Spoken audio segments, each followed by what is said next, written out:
The corridor was silent, except for the soft echo of footsteps on marble floor. It was just past midnight when security guard Daniel Morrison noticed something unusual on his monitor. A figure moved through the east wing of Clarence's house where no one should be at this hour. His hand reached for the radio. Then he saw who it was. Queen Camilla walked with purpose, her silk robe catching the dim light from the wall sconces.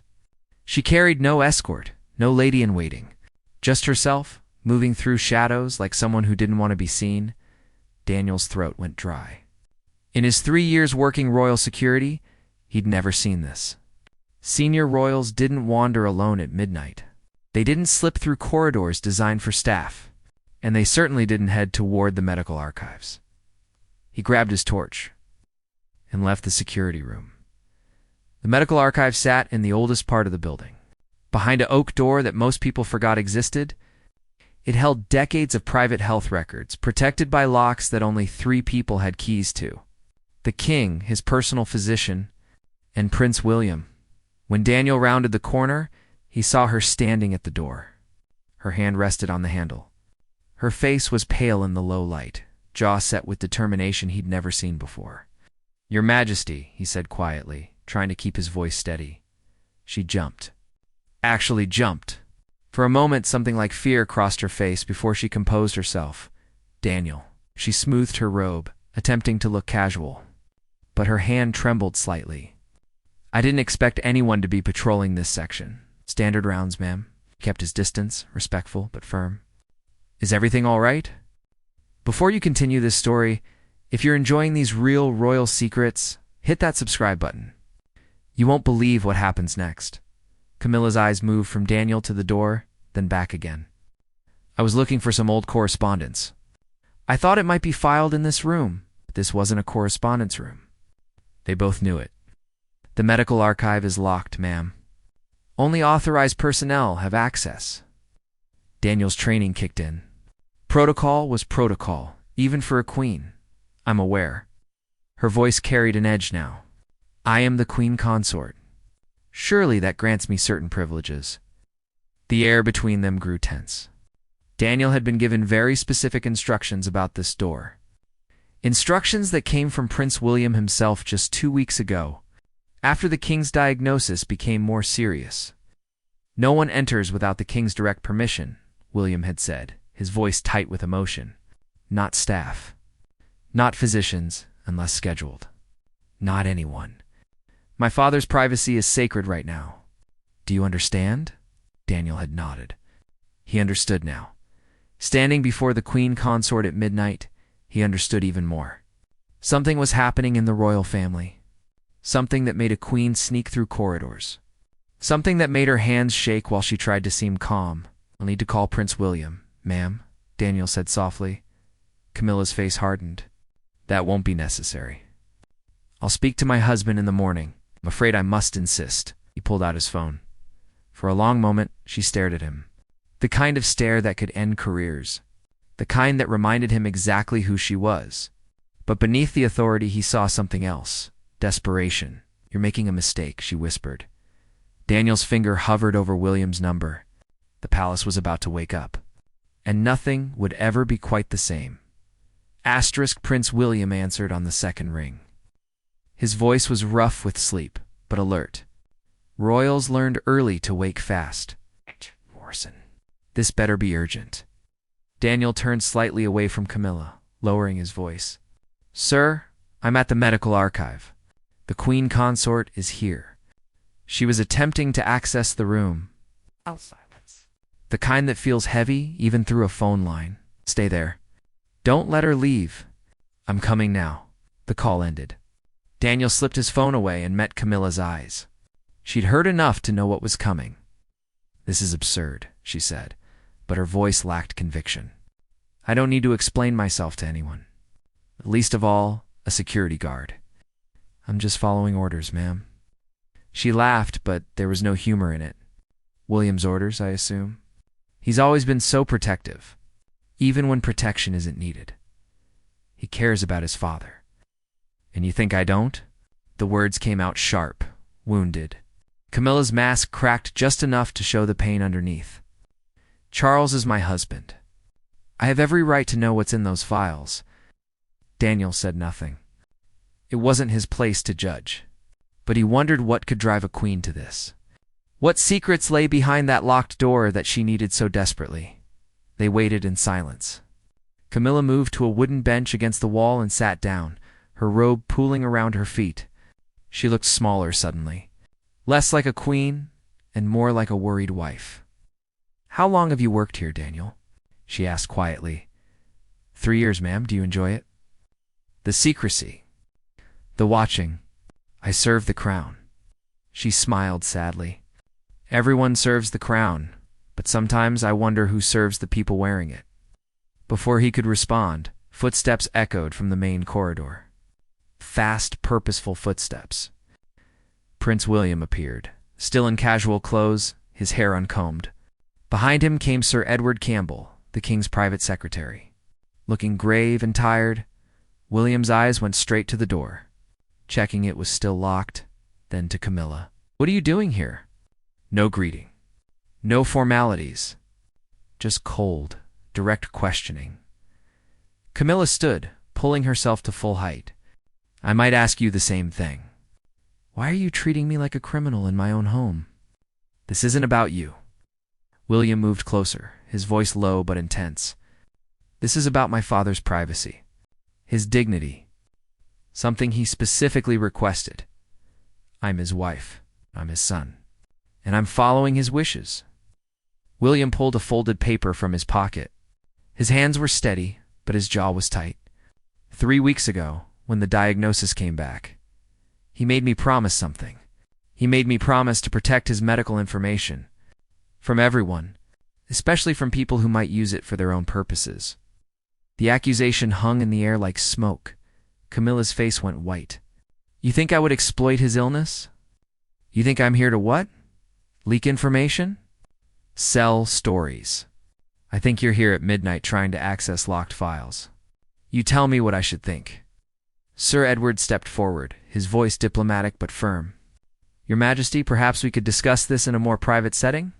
The hallway isn't appropriate for such matters." But William wasn't finished. 2 days ago, a tabloid contacted the palace. They claimed to have inside information about the king's treatment plan. Details only someone close would know. Details that aren't in any official briefings. Camilla's hand went to her throat. "And you think that was me?" "I think someone is talking. And I think my father is terrified that his final months will be turned into a circus, instead of the dignified transition he deserves." Final months. The words settled over them like a shroud. Daniel felt his chest tighten. Everyone knew the king was ill, but hearing it spoken so plainly made it real in a way it hadn't been before.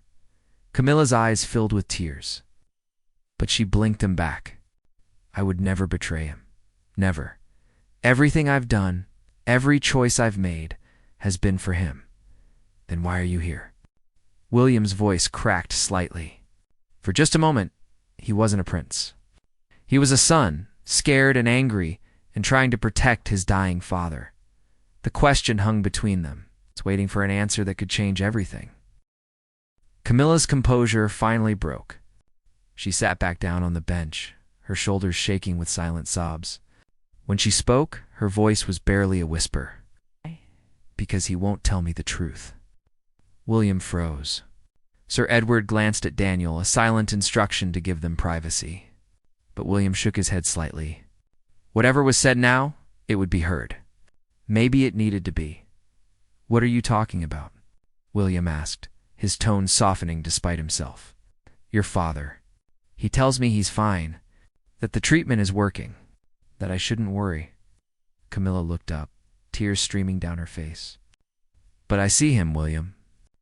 I see him getting weaker every day. I see the pain in his eyes when he thinks I'm not looking. I hear him at night, unable to sleep, pacing the halls." She stood again, wiping her face with trembling hands. "I'm his wife. I sleep beside him. I hold his hand through the bad nights. But he won't tell me how bad it really is. He protects me from the truth, and it's killing me not to know." William's expression shifted. Some of the anger drained away, replaced by something more complicated. Understanding, maybe. Or guilt. He's protecting you because he loves you, William said quietly. I don't want protection. I want honesty. I want to know if I have months with him or weeks. I want to know if there's hope or if I should be preparing to say goodbye. Her voice rose with frustration. I thought if I could see his files, read the actual medical reports, I could know the truth. I could prepare myself. I could be there for him the way he needs, instead of pretending everything is fine when we both know it isn't. The corridor fell silent except for Camilla's ragged breathing. Daniel had never felt more like an intruder, but he stayed rooted to his spot, a witness to royal pain that the world would never see. Sir Edward cleared his throat gently. Your Majesty, the king's wishes were very specific. He didn't want the full details shared because he feared it would change how people treated him. How you treated him, how I treat him? Camilla's voice broke. I treat him like my husband, the man I love. How would knowing change that? He fears pity, William said. He told me he can't bear to see pity in your eyes. He wants his final time with you to be about love, not about death. About the life you built together, not the illness taking it away. Camilla pressed her hand to her mouth, fresh tears falling. That stubborn, proud, impossible man? Despite everything, William smiled slightly. Yes, he is. For a moment, stepmother and stepson shared something they rarely did. Understanding, common ground. They both loved the same difficult, private, dying man, but the moment didn't last. What about the leak? William asked. The tabloid that contacted us. If it wasn't you, then who? Camilla's face hardened again. I don't know. But I swear on everything I hold sacred, it wasn't me. I would never exploit Charles like that. Never. William studied her face, searching for lies. Daniel watched them both, feeling the weight of this decision. A future king trying to decide if he could trust his father's wife. A family fracturing under the pressure of grief and suspicion. Someone is talking, William said finally. Someone with access. And until I know who, I can't take chances with my father's privacy. So, you'll lock me out? Treat me like a threat. I'll protect him. The way he asked me to. The way I promised I would. William's voice was steel now. I'm sorry if that hurts you. But his wishes come first. Camilla straightened, pulling her queen mask back on. The vulnerable wife disappeared, replaced by royal dignity. Then I suppose we have nothing more to discuss. She turned to leave, then paused. But answer me this, William. When your father is gone, and you're dealing with Catherine's needs, or your children's fears, or the weight of the crown on your own head, I hope someone shows you more compassion than you've shown me tonight. She walked away, her footsteps echoing until they faded completely. William stood motionless, staring at the locked door. Sir Edward approached him carefully. That was difficult, sir. It was necessary. But William's voice wavered. Wasn't it? Neither Sir Edward nor Daniel answered. Some questions didn't have good answers. Some nights left everyone wounded. William pulled out his phone and made a call. When someone answered, his voice was tired beyond his years. We have a problem, and I think it's bigger than we thought. Asterisk Daniel Morrison didn't sleep the rest of that night. He filed his incident report at 4 a.m, choosing his words carefully. Every sentence mattered when it involved the queen consort and the heir to the throne. By sunrise, the palace was buzzing with whispers. Staff who normally chatted freely went quiet when others approached. Security protocols were quietly tightened. Something had shifted in the royal household. Everyone felt it. Daniel was in the security office when his supervisor called him in. Margaret Chen had worked royal protection for 15 years. Nothing rattled her. But this morning she looked concerned. The situation last night, she began, closing the door behind him. Prince William wants you assigned to permanent monitoring of the medical archive? 24-hour surveillance? He thinks she'll try again? Margaret hesitated.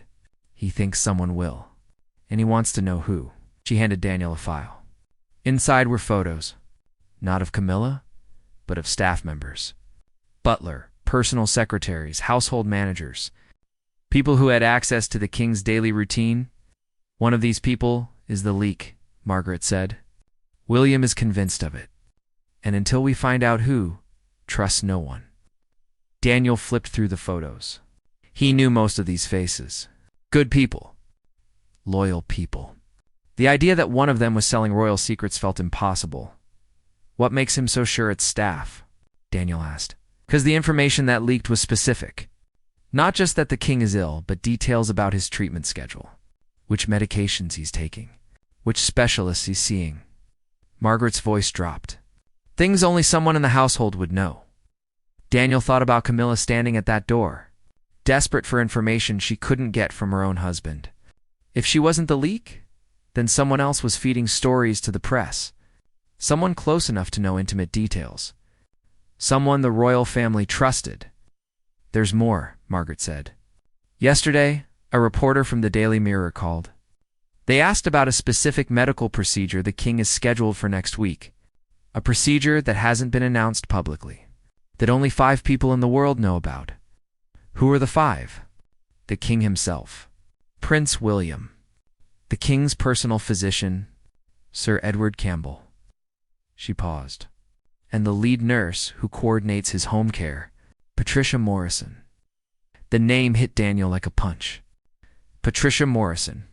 Is she related to? Your aunt? Yes. The room seemed to tilt. Daniel's Aunt Patricia had been a royal nurse for 12 years. She'd cared for the king through various health issues, earning his complete trust.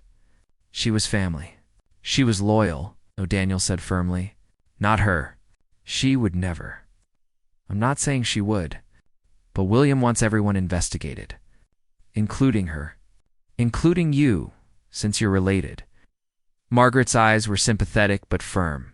I need you to understand what's happening here. The future king is paranoid. His father is dying. His family is fracturing. And he's looking for enemies everywhere, even among people who've served faithfully for years. Daniel's mind raced. His aunt had helped him get this job. She'd vouched for him, put her reputation on the line. If she was suspected, he was too. What do you need me to do? He asked. Your job? Monitor that archive. Document everyone who approaches it.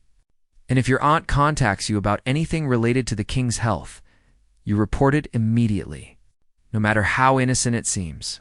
His words felt like betrayal, even as he nodded agreement. That afternoon, Daniel took up his new post outside the medical archive. The corridor was quiet, but his thoughts were loud. He pulled out his phone 3 times to call his aunt, then put it away. What would he even say? At 2 o'clock, footsteps approached. Daniel tensed, hand moving instinctively toward his radio. But it wasn't Camilla returning. It was King Charles himself. He walked slowly, leaning heavily on a cane Daniel had never seen him use before. His face was gaunt, his skin pale, but his eyes were sharp and alert. Your Majesty. Daniel stood at attention, heart pounding. At ease, Daniel. King's voice was weak, but kind. I hear you had quite an eventful night. Yes, sir. Charles moved to the archive door, pulling a key from his pocket. His hands shook as he fitted it into the lock. My son means well, Charles said quietly. But he forgets that protection can become a prison, that privacy can become loneliness. He turned the key, the lock clicking open. Come inside with me, please. There's something I need you to understand. Daniel followed the king into the archive, his pulse racing. The room smelled of old paper and antiseptic. Metal filing cabinets lined the walls, each locked, each holding decades of royal medical history. Charles sat down heavily in a chair, breathing hard from the short walk. He looked at Daniel with tired, honest eyes. I'm dying, he said simply. You've probably guessed that. Everyone has. But what they don't know is how close the end really is. Weeks, Daniel. Not months. The doctors give me 6 weeks, maybe 8, if I'm lucky. The words hung in the air. Daniel didn't know what to say. What could anyone say? I haven't told Camilla, Charles continued. I haven't told most of my children. Only William knows. And it's eating him alive, keeping that secret, making him suspicious of everyone, turning him into someone I barely recognize. Why are you telling me, sir? Charles smiled sadly. Because I think you're caught in the middle of something you don't deserve. And because I need someone to understand why this matters so much." He gestured to the files around them. "This is my life, documented in clinical terms. Every illness, every treatment, every weakness. When I'm gone, this will be all that's left of my physical existence. And I don't want it turned into entertainment for a public that thinks they own me just because I wore a crown." His eyes filled with tears, but he blinked them back. "Kings don't cry in front of guards. Someone is selling my final moments to the press," he said. "And I need to know who. Not for revenge, but so I can protect what little privacy I have left. Can you help me with that?" Daniel stood at attention, torn between duty and compassion, between protocol and humanity. The king was asking him directly, not as a guard, but as a man. "Yes, Your Majesty. I'll do everything I can." 3 days passed in tense surveillance. Daniel watched the corridor, monitored the cameras, documented every person who walked past the archive. He barely slept, surviving on coffee and determination. On the third night, his phone buzzed. His Aunt Patricia. "Daniel, we need to talk." "Can you meet me?" His stomach dropped. Margaret's warning echoed in his mind. "Report any contact, no matter how innocent." "What's this about, Aunt Pat?" "Not on the phone, please. The Rose Garden in 20 minutes." She hung up before he could respond.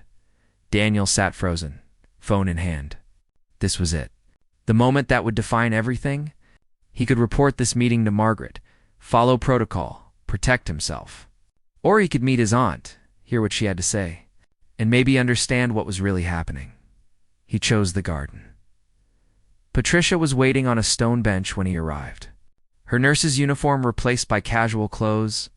She looked exhausted, older than her 52 years. "Thank you for coming," she said quietly. "I shouldn't be here. If anyone sees us, I know the risk. But you need to hear this from me before they come asking questions." She took a breath. "I'm the one they're looking for. I'm the leak." Daniel's world tilted. "No, Aunt Pat, that's not possible. You would never." "I didn't sell stories. I didn't take money. But I did talk to someone I shouldn't have." Her voice cracked. "And now the king is paying for my mistake." She pulled out her phone, showing him a photo of a young woman. Pretty, blonde, maybe 30 years old. "Your cousin Sarah. You haven't seen her in years since she moved to London." Daniel remembered Sarah vaguely. They'd been close as kids, then drifted apart. "Sarah works for a PR firm," Patricia continued. "Last month, she came to visit me. We had dinner. Too much wine? And I was so worried about the king, so scared watching him decline that I talked about it. Not to gossip, but to process what I was seeing. A patient I cared about dying in front of me." She wiped tears away. "I told her about his medications, his pain levels, the new treatment they were trying. I didn't think anything of it. She's my daughter. I trusted her." "What did she do?" Daniel asked, though he already knew. "She told her boss. Who told a contact at a newspaper? Who started calling the palace with questions? Us. Sarah called me yesterday, crying. She didn't realize what she'd done. She thought it was just industry talk, gossip between colleagues. She didn't know they'd actually print it. The pieces fell into place. Not malicious intent, but careless words. Trust misplaced. A mother's grief exploited by her own daughter's ambition. You have to tell them, Daniel said. Before they find out another way. I know. I came to you first because I needed you to understand. This will end my career. Possibly destroy Sarah's. And I deserve that. But I wanted you to know it wasn't about money or fame or hurting anyone. It was just a mother who talked too much to a daughter who listened to little. Daniel felt the weight of impossible choices. His aunt would be fired, maybe prosecuted. His cousin would be labeled a traitor to the crown.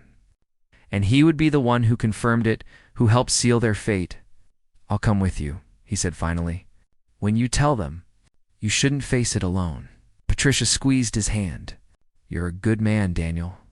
Better than this family deserves. They walked together, toward the main palace. But halfway there, Patricia stopped. There's something else you need to know. Something that changes everything. Asterisk. What? The information I shared with Sarah, the treatment details, the medication schedule. Patricia's voice dropped to a whisper. That's not what leaked to the press. What they published was different. More detailed. Information I didn't tell anyone because I didn't know it. Daniel's pulse quickened. What are you saying? I'm saying someone else is leaking too. Someone with access to information even I don't have. Medical files. Private consultations.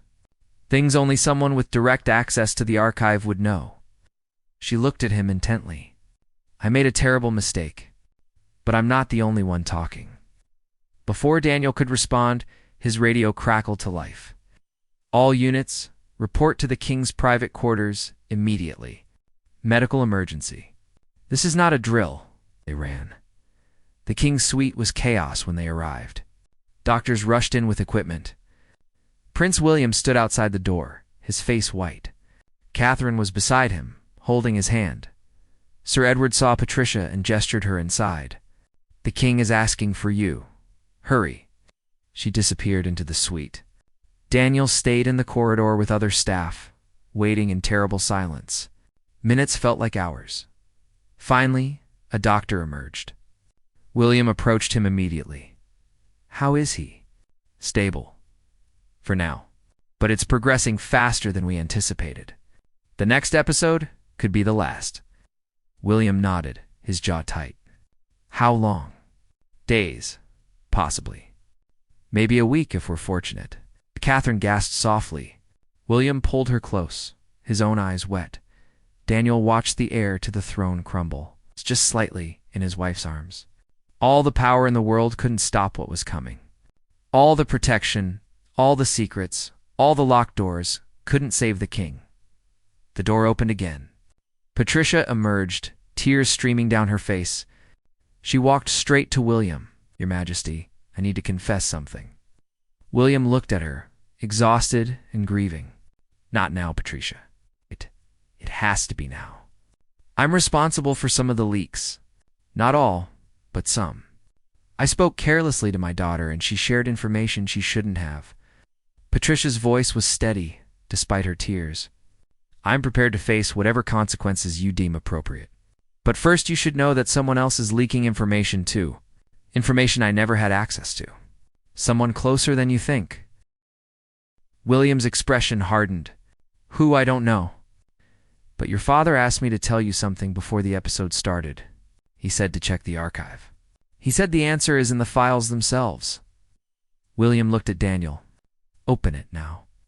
They moved quickly to the archive, William unlocking the door with shaking hands. Inside, he went straight to a specific cabinet, pulling out a thick folder. As he opened it, his face went pale. No, he whispered. It can't be. Inside the folder were medical records, but they weren't originals. They were photocopies. And in the margin of each page, barely visible, was a timestamp. Every single document had been copied 3 weeks ago.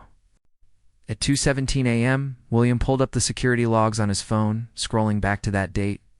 Daniel watched over his shoulder as the footage loaded. The figure entering the archive at 2:15 a.m. wasn't Camilla. Wasn't Patricia? Wasn't any staff member. It was someone no one had suspected. Someone with access to everything. Someone the king trusted completely. And when they saw who it was, everything they thought they knew shattered into pieces. The face on the security footage was unmistakable. Sir Edward Campbell, the king's most trusted private secretary. The man who had stood beside Charles for over 20 years. The man who knew every secret, attended every meeting, held every key. William stared at the screen, his hands gripping his phone so tight his knuckles went white. Why? The word came out broken. Why would he do this? Daniel felt numb. He'd seen Sir Edward that night with Camilla.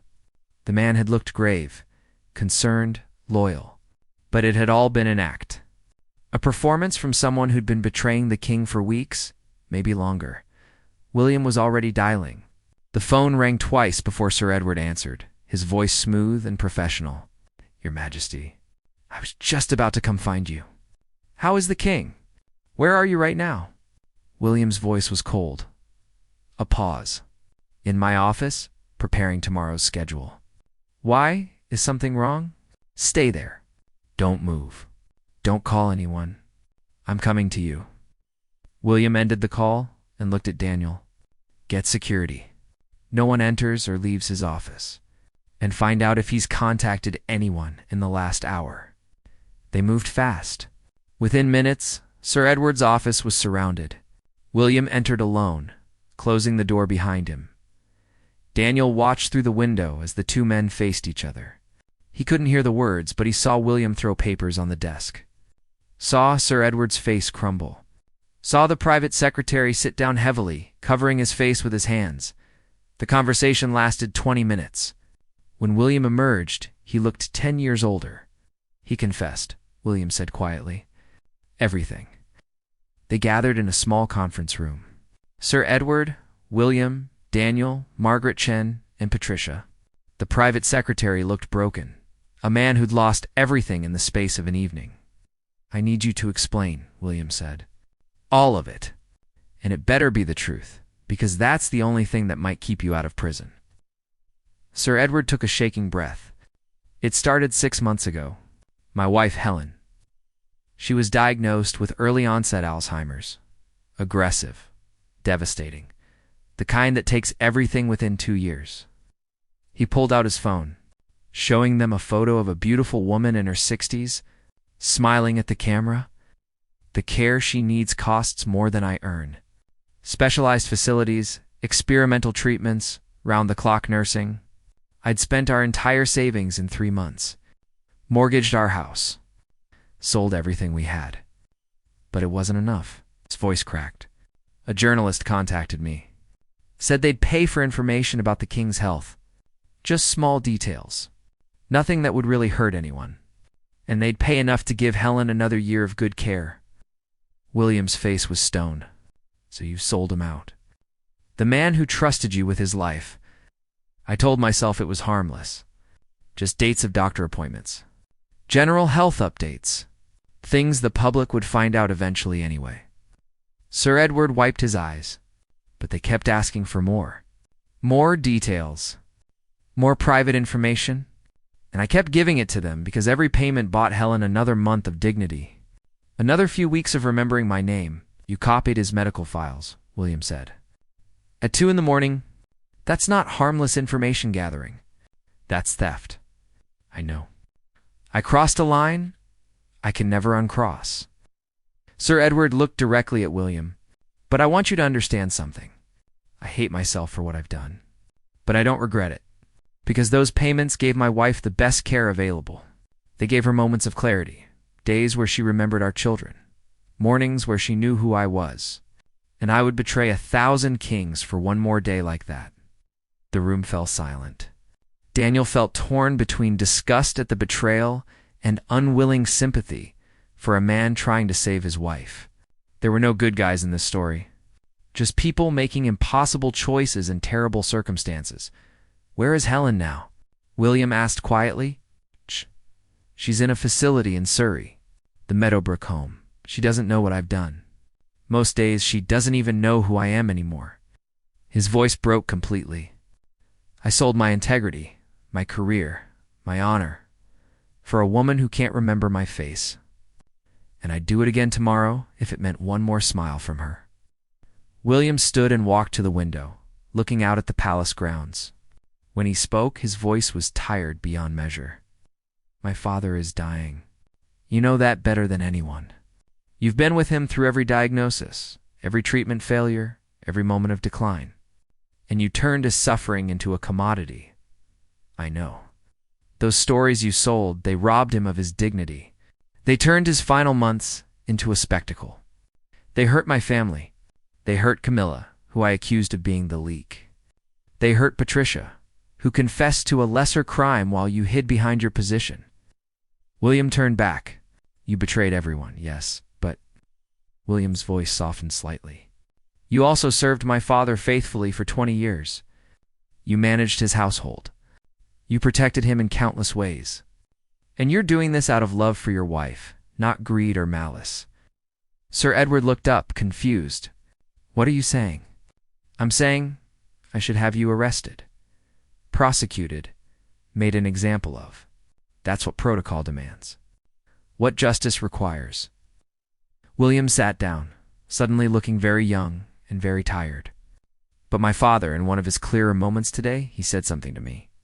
He said that mercy isn't weakness, that sometimes the hardest thing a king must do is choose compassion over vengeance. He pulled out an envelope. You're fired, effective immediately. You'll sign this non-disclosure agreement, agreeing never to speak about the royal family again. You'll return every penny you were paid by that newspaper, and you'll never work in any position of trust again. I understand, but... William slid another paper across the table. This is a severance package. Enough to cover Helen's care for 2 years. After that, you're on your own. Sir Edward stared at the paper, tears falling freely now. Why? After what I did, why would you? 'Cause my father asked me to. He said that people who act from love, even when they make terrible choices, deserve a chance at redemption. That's more mercy than you deserve. But it's what he wanted. And honoring his wishes, even now, is more important than punishing you. William stood. You have 24 hours to clear your office. After that, I never want to see you again. Out. He signed the papers with shaking hands, then left the room, a broken man carrying an undeserved gift. When he was gone, William collapsed into a chair. Did I do the right thing? He asked no one in particular. Patricia spoke quietly. Your father is a better man than most. You're learning from the best. I accused Camilla. I suspected everyone. I turned this household into a prison. William looked at Daniel. And you standing guard over secrets while the real traitor walked freely. I'm sorry. Daniel nodded. You were protecting your father. That's what sons do, even when we do it badly. William checked his phone. He's asking for everyone. He wants to see us before. He couldn't finish the sentence. They walked together to the king's suite. Inside, Charles sat propped up in bed, looking fragile but alert. Camilla was beside him, holding his hand. When she saw William, her face was carefully neutral. There's my son, Charles said weakly. And my loyal staff? Come closer. They gathered around the bed. The king looked at each of them in turn. I know what happened. Edward's confession. William's mercy. Patricia's honesty. Daniel's integrity. He smiled faintly. This has been a mess, hasn't it? No one argued. But here's what I want you to remember. When I'm gone, and you're all looking back on these terrible days, Charles squeezed Camilla's hand. Love makes us do foolish things, protective things, sometimes wrong things. But it's love that matters in the end, not the mistakes we made along the way. He looked at William. You thought you were protecting me. Instead, you hurt people I care about. But your heart was right, even when your actions weren't. Then to Camilla. You wanted truth. You deserved truth. I should have given it to you instead of making you desperate enough to seek it in locked rooms. I'm sorry, it's Patricia. You spoke from grief and worry. Your daughter made a choice that wasn't yours to control. Forgive yourself. And finally to Daniel. You were caught between impossible loyalties. Thank you for choosing honor, even when it was hard. The king closed his eyes, exhausted from the speech. Now everyone out except my wife. We have things to discuss. Things I should have said weeks ago. They filed out quietly. In the corridor, William pulled Daniel aside. You're promoted. Head of personal security. You've earned it. Daniel blinked. Sir, I'm not qualified. You're honest. In this family, right now, that's the rarest qualification there is. William smiled sadly. Besides, I need people I can trust. That list is shorter than I'd like. 3 weeks later, King Charles died peacefully in his sleep. Camilla beside him. The nation mourned. The press wrote their stories. And in a small facility in Surrey, a woman named Helen had a moment of clarity. She looked at her husband and smiled. Edward, she said, you look tired. Have you been working too hard? He took her hand, and lied gently. "Just busy at the office, my love. Nothing to worry about." She believed him. And for one perfect moment, it was enough. In the palace, Daniel Morrison stood guard over the medical archive one final time before it was sealed forever. The secrets it held would die with the king.